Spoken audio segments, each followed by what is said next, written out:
request everyone to please settle down and put your phones on silent. Good morning to one and all. I, Manya, the President of Heritage History Association, would like to welcome you all to today's talk organized under the aegis of IQAC in collaboration with Heritage Club and Heritage Association, JANKI Devi Memorial College, on the topic Structures as Registers of Shared Heritage by Professor Syed Nadeem Rezavi, Center for Advanced Studies, Department of History, Aligarh Muslim University. Moving ahead, I would like to invite our teacher in charge, Dr. Manisha Sharma, to present a planter and a memento to our esteemed speaker.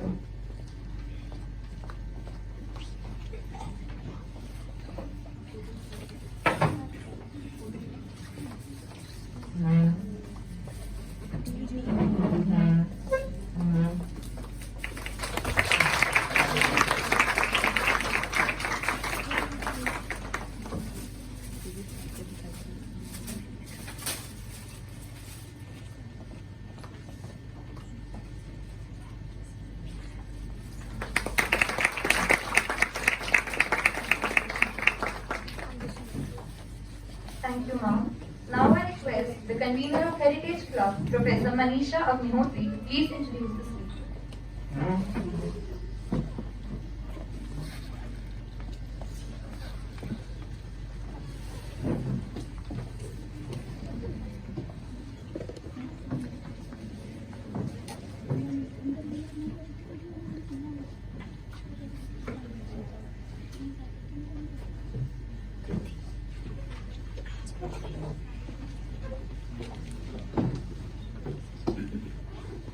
Good morning, everyone.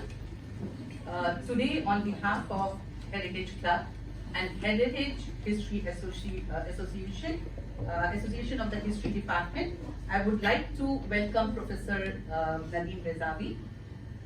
Professor Syed Nadeem Rezavi is a professor at Aligarh Muslim University.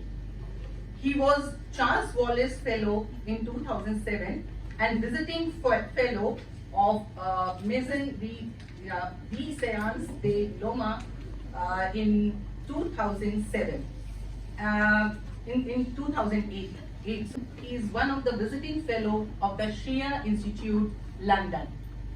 Between 2017 and 2020, he was the chairman and coordinator of the Center for Advanced Studies in History. He is also a former coordinator of the Musa Dakhri Museum at Aligarh Muslim University.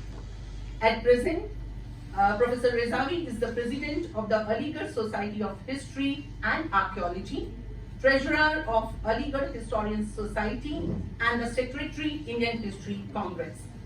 He was also the president of the Medieval Indian section of the Indian History Congress during its 2013-14 session. In 2018, he had been elected as the General President of UP History Congress. He was also a sectional president of Bengal Itihas Sansad in 2009. Then he was also a sectional president of Punjab Historical Conference in 2017. Professor Rezavi holds a PhD on the urban middle class in Mughal India from Aligarh Muslim University. And his research interests focus on the history and archaeology of the medieval India and on the Mughal dynasty particular. He is the author of Fatehpur Sikri Revisited, which was published in 2013 from Oxford. And then another important book which is authored by Sir is History Through Archaeology, which was published in 2019. Besides, he has contributed chapters to books, including in a book entitled Religious Movements and Institutions in Medieval India, which was published in 2009 from Oxford. Another important chapter which is published, which is authored by Sir, is published in a book entitled Religion in Indian History, which was published in 2007. Besides, he has also authored more than 50 papers which are published in reputed journals. As regards his forthcoming publications, one of his forthcoming book is on middle classes under the Mughals, and another one is on medieval archaeology. As chairman of the Department of History, Aligarh Muslim University, Professor Rezavi also brought out a 2-volume catalogue of the archaeological holdings of the Department of History, Aligarh Muslim University, as a facsimile print of a 17th century Persian manuscript entitled Taskira-e Piri Hasu Te'eteli. At AMU, where he teaches medieval Indian history, he introduced new postgraduate courses on medieval archaeology, a subject which is generally not taught elsewhere. Today, Professor Rezavi will be giving his discourse on structures as registers of shared heritage. Now I invite Professor Rezavi to deliver his.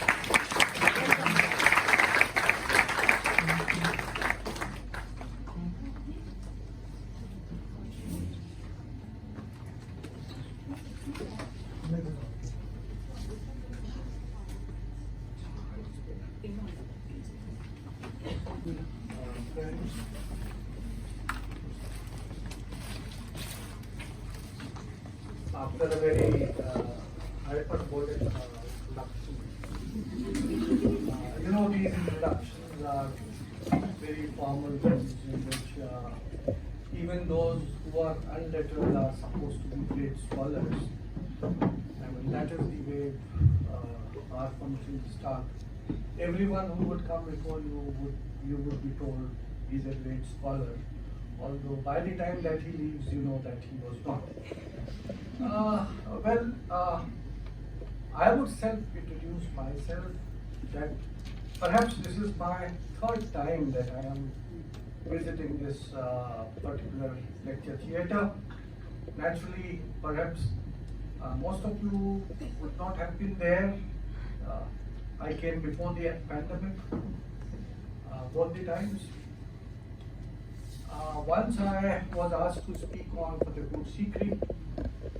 The other time I forget, but it was also something related to Shah Jahanabad. But today, when once again I was invited by your teachers, I thought that why not discuss something which perhaps, if matters continue as they are, then perhaps there would be things which are totally out of our memory, totally forgotten. You know that since a number of years there are attempts going on to change our understanding of the past. To change the syllabus of history is nothing new, nothing to be condemned. It is a step which should be actually welcomed by the historians, but only in the sense when you are changing the syllabus in the light of some new discoveries or in the light of some new interpretations. And the world over, that is how our history has been developed. During the 19th century, when history was being taught in a different fashion altogether. When I studied history in school, I hated the subject because there was nothing there except dates and names. We had a Radiant Reader, which was published somewhere from UK, and just the names of the famous kings, a few stories about them and nothing else. Then time changed. The kings were not important, their names were not important. There were certain trends which became important. The present became important. The taxation system became important. And that all became important after Irfan Habib, my supervisor, wrote his thesis way back in 1963, his agrarian system of Mughal India. That totally transformed the way people were looking at history. The time further developed. Atal Bihari Vajpayee ji was the Prime Minister. Changes were made. There were much hue and cry, as is to be expected. I mean, whatever we are used to, the historians do not let it go so easily. There was much hue and cry. But then, certain old books were replaced with a new series, which now are being revoked once again. The only difference between what had happened during the period of Atalji and what is happening today is that those things which were changed or opposed, R.S. Sharma's work was opposed, Satish Chandra's work was opposed, because they said that now we have developed a certain viewpoint which is different from what is given in these textbooks. Let us start by, whether you call it a structure or a monument. What is a monument? It's a structure which is magnificent, it's a structure which has monumental in its shape and size. But then monument can also be a structure which is very petty, very small, but representative of an age. So it's not necessary that you only have a Buland Darwaza. Even the house of an iron smith, if it belongs to 16th century, if it is still there, it can also be labeled as a monument, a representative of the past. These structures or these monuments, they are actually created by men, by people. And the creation is as per some social relevance. Why? It is not important that Qutub Minar is so many meters high. That is irrelevant. What is relevant is how come that particular structure was built in India and not elsewhere. The Taj Mahal itself, whether it is of white marble or of black marble, perhaps had it been made of black marble, it would have been equally very beautiful to look at. The thing is that that is not important. What is important is why such a creation took place here and not elsewhere. When Ratish Nanda the Aga Khan Memorial Trust were renovating it, they said that we have talked to people in Uzbekistan and that town and that place, and from there we have taken the expertise. My only question to him was that if the Uzbeks or Central Asians had that knowledge, then why was it that Taj Mahal was created in India and till date no such building has been created in Central Asia itself? Taj Mahal is a building of India and it represents our culture. Right? So remember that any structure which is built is representative of a particular culture and climate. It has a reason. There's a whole ethos which goes behind why a particular thing is being constructed. But then it is also a representative of all the tensions which are there in the society. What is the ideology of that particular period? What is the knowledge of the people who are creating it? I'll just give you one example. All of you, it is said about the Indians that 90% of the Indians belong to villages. Almost all of you would be having your ancestral house in some village of the country. And almost all of you would be having a good house in one of the cities of India. Try to compare both of them.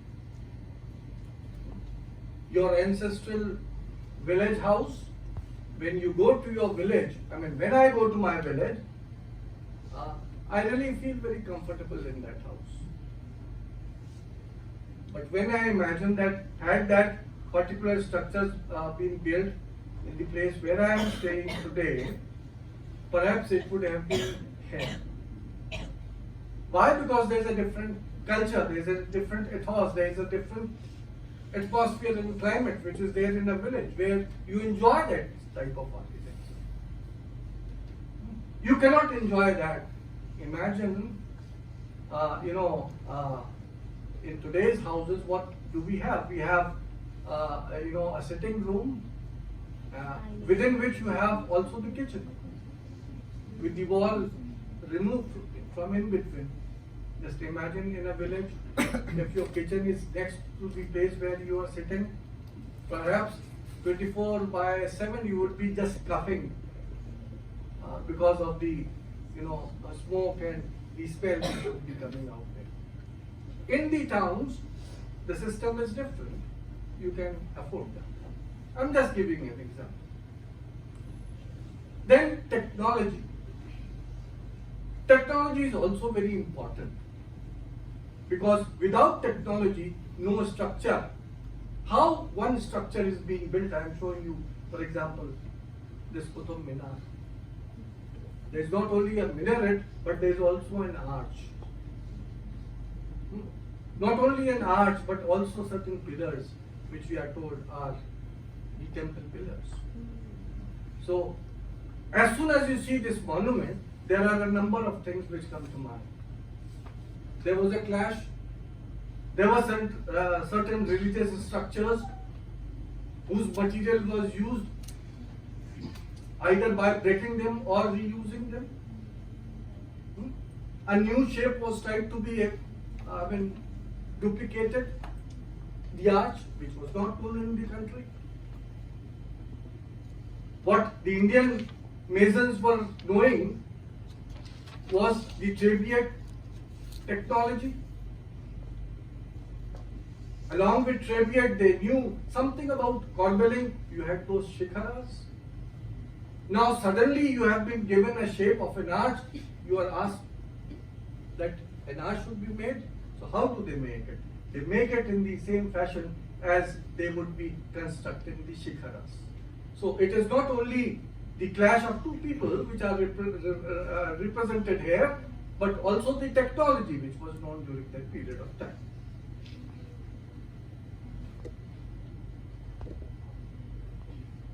Well, as I said that a lot of things goes into the making of a particular structure. Number one. Number two, it is not only the architect who would be providing you with the design. He has to have certain, knowledge of engineering, that he would give you the shape of how the building should be made, but then there would be the actual people who would be building it, the master craft. What is their level of knowledge, their level of training, all together. For example, these monuments which were built from Quwwatul Islam Mosque, which I am showing you, they were joint efforts. The architect, the one who visualized how it should be made, was a central issue. But those who were actually involved in the construction, those masons, this is an example from the Akbarnama painting, Victorian Albert. All of them are indigenous people. They are not foreign, so-called, within inverted commas, foreign imports. They are not. They are all people who belong to the tradition which has been handed down to them from the Arthashastras and from the Shilpa Shastras and whatnot. Till date, we count itne ungal hona chahiye. When we go to any mason, he would still be using the term ungal. What is it, ungal? It is something which is derived from a remote past.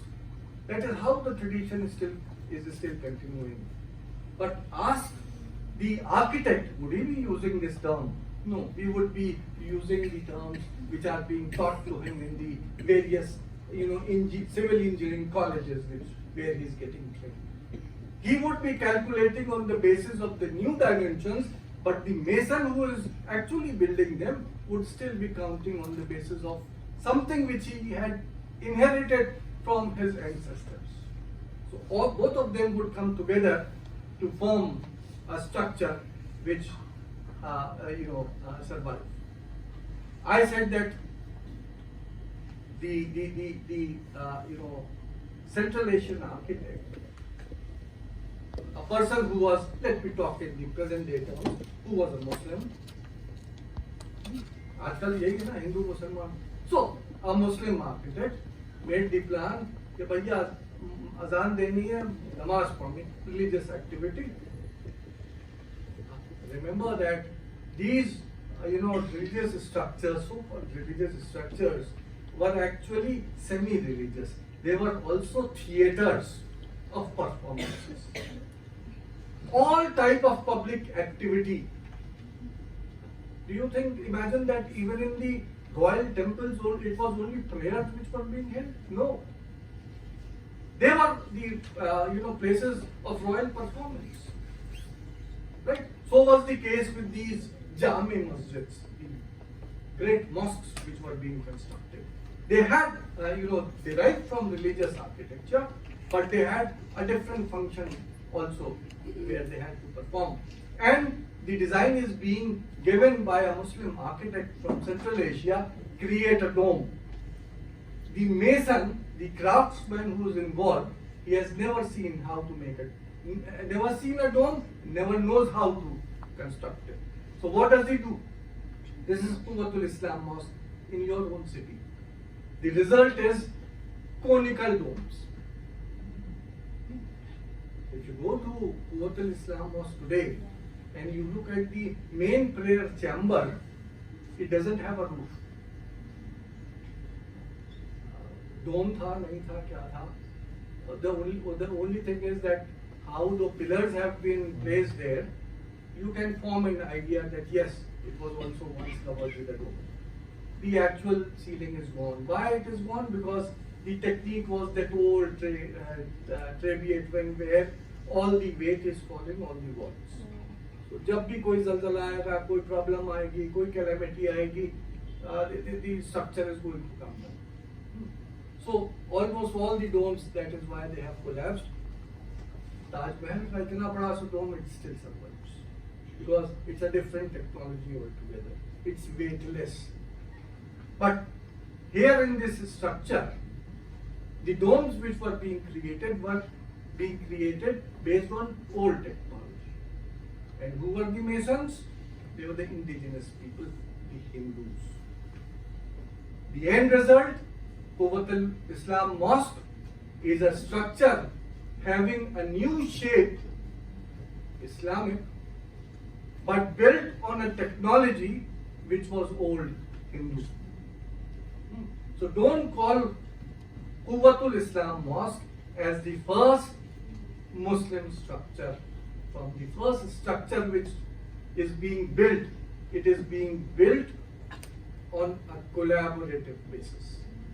It gives you information about both the type of people who are involved in the construction of this particular structure.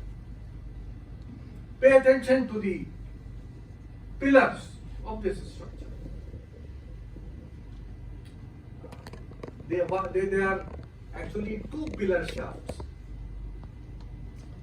placed on top of each other. Why? Because you know that the temple pillars, the ceilings in the temples is not so high as a ceiling which is needed in a mosque. So what you do is that you use reuse two pillar shafts to create the new ceiling of a new type of a structure, right? And then, because they are being reused, as I said, I am not very sure, जो text लिखा हुआ है वो सिर्फ ये लिखा हुआ है कि इतने मंदिरों के मलबे को रीयूज किया गया, ये नहीं लिखा हुआ है कि तोड़ के किया गया या अबैंडन वाले को किया गया. It is not mentioned, it is just mentioned that the old material was used, which was a tradition during that period of time. चलिए मान लेते तोड़ के किया था, उस पर क्या कंटेंट होगा, कोई ये नहीं तोड़ी होगी तो और तो तोड़ी ही थी. तो मतलब इसको बचा लेने से आप हिस्टोरिकल फैक्ट तो नहीं बचा सकते. Well, temples were broken, so let us assume that they were also broken. So and then on that you have the carvings. Pay attention to the carvings. Are all of them Shaivite and Vaishnavite carvings? If you go, I would invite all those students of history who are sitting here, go to the Qutub complex once again, look at the carvings on these pillars. You would find that half of them are not so-called Hindu. They are Jain, carvings which are there. Right? So perhaps not only the Shaivite and Vaishnavite temples, but the temples of the Jain tradition were also used. अब मैं इस बहस पे नहीं जा रहा कि पहले वो थी फिर वो तोड़ के ये बनी और फिर उसको तोड़ के ये बनाया. Fact is that material is found there. Read Richard Eaton, what he has written about the what would happen to the religious shrines and places of worship of one ruling class when it was replaced by another ruling class. You will get the details there. I'm not telling you anything else about it. But what we find is that there are religious carvings or reuse hai. So nothing very important at all. अब आप ये नहीं कह सकते मैं I just can't say during the course of my lecture, look, here is a mosque with Hindu and Jain carvings on them. No, that would be a wrong statement in the sense that we know it that they were originally Hindu or Jain temples, and that is why those carvings are there. For example, in almost half of the pillars which are used there, you have this kalash. Here I would just stop for a moment and I would ask you, आजकल तो Google का ज़माना है ना, just Google Sohail Hashmi. Yes.